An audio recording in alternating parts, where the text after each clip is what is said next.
હાલો, જય શ્રી કૃષ્ણ. કેમ છો? આઈ હોપ તમે બધા મજામાં હશો. આજે હું તમારી સાથે શેર કરીશ આપણે બપોરની વધેલી ઠંડી રોટલીમાંથી ચટપટો નાસ્તો. આપણે રોટલી લઈ લીધેલી છે, ઠંડી રોટલી. મેં 8 થી 10 રોટલી લીધેલી છે.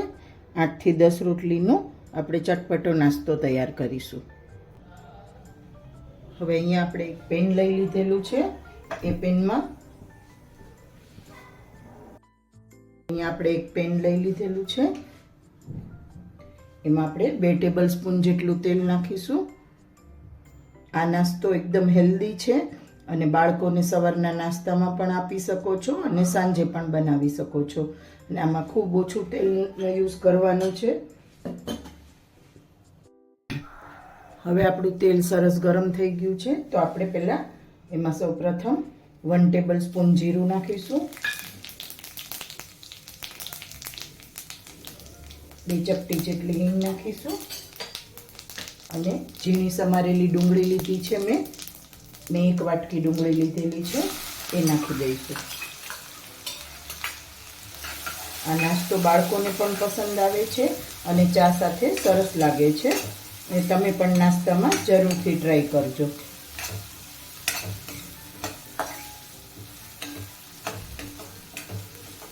ડુંગળી ગોલ્ડન બ્રાઉન થાય ત્યાં સુધી એને આપણે એમ જ ચડવા દઈશું.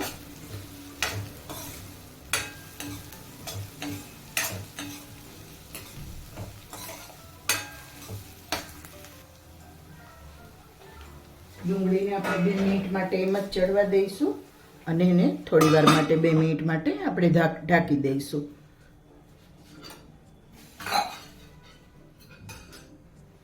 ત્યાં સુધીમાં આપણે રોટલીના ઝીણા ટુકડા કરીને લઈ લઈશું.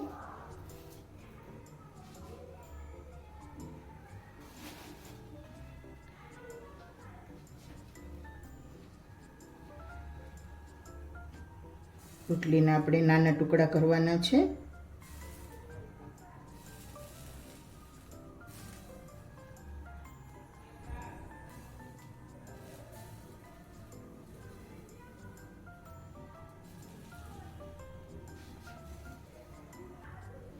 હવે 2 મિનિટ થઈ ગઈ છે. આપણી ડુંગળી ચડી ગઈ હશે. આપણી ડુંગળી એકદમ સરસ સોફ્ટ પણ થઈ ગઈ છે અને લાઇટ ગોલ્ડન બ્રાઉન કલર પણ આવી ગયો છે. એમાં આપણે મીઠું નાખીશું. અત્યારે આપણે ડુંગળીના ભાગ જેટલું જ મીઠું નાખેલું છે, બાકી બધો મસાલો પછી નાખીશું. 1 પીંચ જેટલી હળદર અને ½ ટેબલ સ્પૂનથી પણ ઓછું લાલ મરચું પાવડર નાખેલું છે. હવે જે આપણે રોટલીના ટુકડા કરીને લીધેલા છે એ એમાં મિક્સ કરી દઈશું.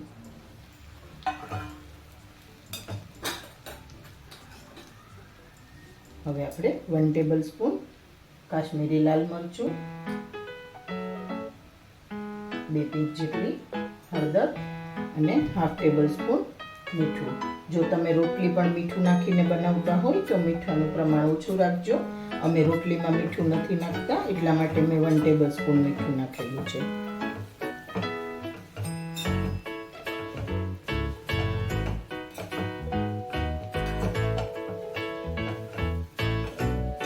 હવે એને સારી રીતે મિક્સ કરી લઈશું.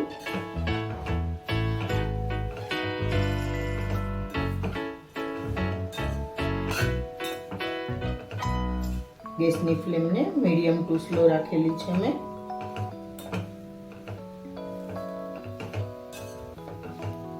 બધો મસાલો સારી રીતે રોટલીમાં પણ કોટ થઈ જાય ત્યાં સુધી આપણે એને હલાવીશું.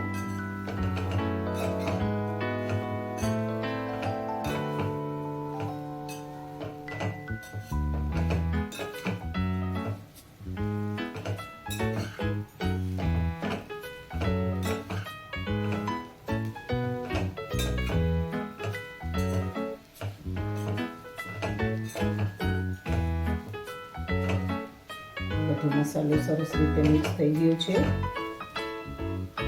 હવે આપણે ઉપરથી એમાં ધાણા જીરું પાવડર 1 ટેબલ સ્પૂન નાખી દઈશું અને 3 થી 4 મિનિટ માટે એને ઢાંકીને આપણે એકદમ ક્રિસ્પી થવા દઈશું. 3 થી 4 મિનિટ થઈ ગઈ છે.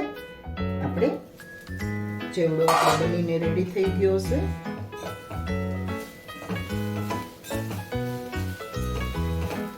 ચેવડો સરસ ચડી ગયો છે અને ક્રિસ્પી પણ થઈ ગયો છે.